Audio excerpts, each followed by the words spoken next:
ओम भगवते वासुदेवाय नमः। जय श्री राम। नमस्कार। भक्ति कथा और कहानी में आपका स्वागत है। एक सेठ जी श्री कृष्ण जी के बहुत बड़े भक्त थे। निरंतर उनका जाप करते थे। वो रोज़ स्वादिष्ट पकवान बनाकर श्री कृष्ण के मंदिर के लिए निकलते थे, पर रास्ते में ही उसे नींद आ जाती थी और उसके सारे पकवान चोरी हो जाते।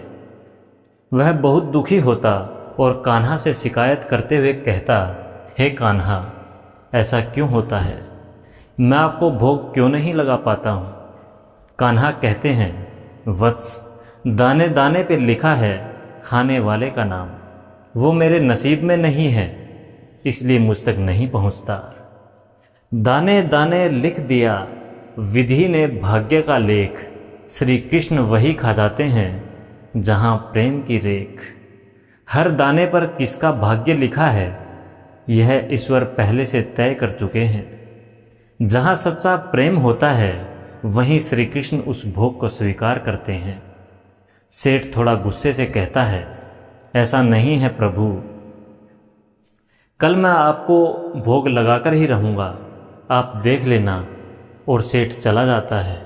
दूसरे दिन सेठ सुबह सुबह जल्दी नहा धोकर तैयार हो जाता है और अपनी पत्नी से 4 डब्बे भर बढ़िया बढ़िया स्वादिष्ट पकवान बनाता है और उसे लेकर मंदिर के लिए निकल पड़ता है। और रास्ते भर सोचता है, आज जो भी हो जाए, सोऊंगा नहीं, कान्हा को भोग लगाकर रहूँगा। मंदिर के रास्ते में ही उसे एक भूखा बच्चा दिखाई देता है और वो सेठ के पास आकर हाथ फैलाते हुए कुछ देने की गुहार लगाता है। भूखे बालक में छिपा कान्हा रूप अनूप, सेठ न देख सका उसे करुणा दीपक रूप। वह भूखा बालक वास्तव में स्वयं बांके बिहारी थे, पर सेठ को यह ज्ञात नहीं था। उसकी करुणा ने ही उस दिव्य रूप को प्रकाशित कर दिया। सेठ उसे ऊपर से नीचे तक देखता है। एक 5 से 6 साल का बच्चा, हड्डियों का ढांचा, उसे उस पर तरस आ जाता है और वो एक लड्डू निकाल के उस बच्चे को दे देता है। जैसे ही वह उस बच्चे को लड्डू देता है, बहुत से बच्चों की भीड़ लग जाती है। न जाने कितने दिनों से भूखे बच्चे।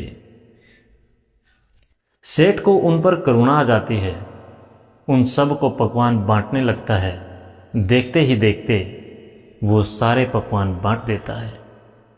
फिर उसे याद आता है, आज तो मैंने श्री कृष्ण को भोग लगाने का वादा किया था, पर मंदिर पहुंचने से पहले ही मैंने भोग खत्म कर दिया। भोग न पहुंचा मंदिर में, पहुंचा हरि के द्वार।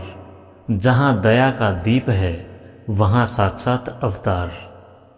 सेठ का भोग मंदिर तक नहीं पहुंचा, पर जहां दया का भाव था, वहीं भगवान स्वयं उपस्थित हो गए। अधूरा सा मन लेकर वह मंदिर पहुंच जाता है और कान्हा की मूर्ति के सामने हाथ जोड़े बैठ जाता है।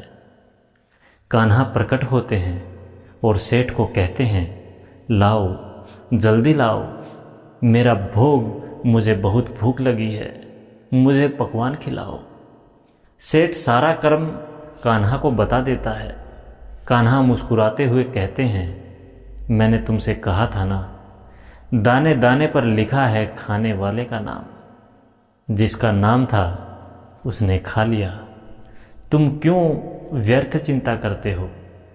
सेठ कहता है, प्रभु, मैंने बड़े अहंकार से कहा था आज आपको भोग लगाऊंगा, पर मुझे उन बच्चों की दशा देखी नहीं गई और मैं सब भूल गया। कान्हा फिर मुस्कुराते हुए कहते हैं, चलो आओ मेरे साथ। और वो सेठ को उन बच्चों के पास ले जाते हैं जहाँ सेठ ने उन्हें खाना खिलाया था और सेठ से कहते हैं, जरा देखो, कुछ नज़र आ रहा है? सेठ की आंखों से आंसुओं का सैलाब बहने लगता है।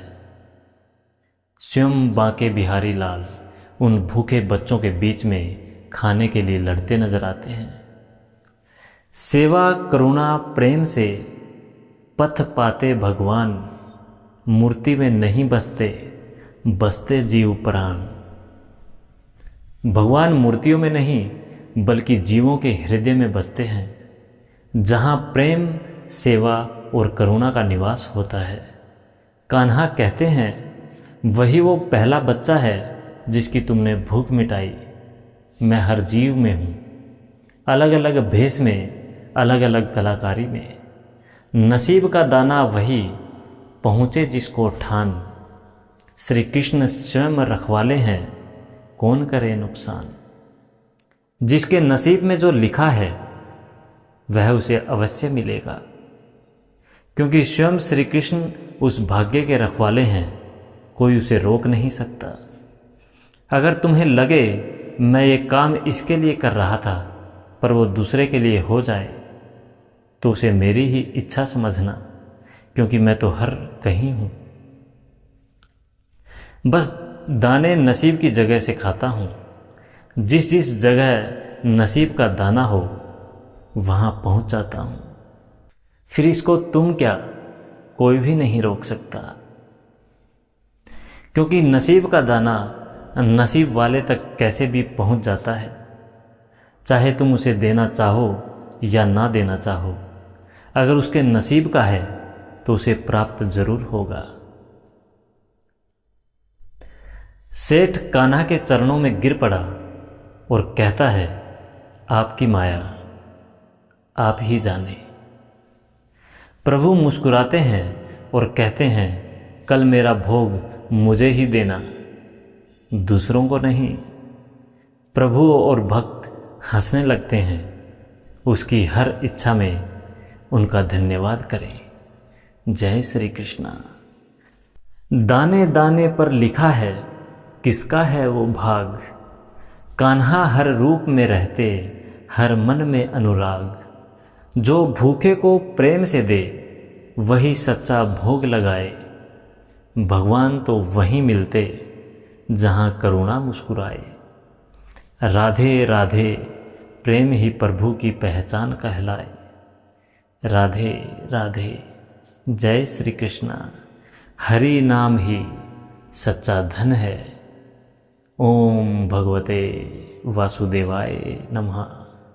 ओम भगवते वासुदेवाय नमः। ओम भगवते वासुदेवाय नमः। ओम भगवते वासुदेवाय नमः। ओम भगवते वासुदेवाय नमः।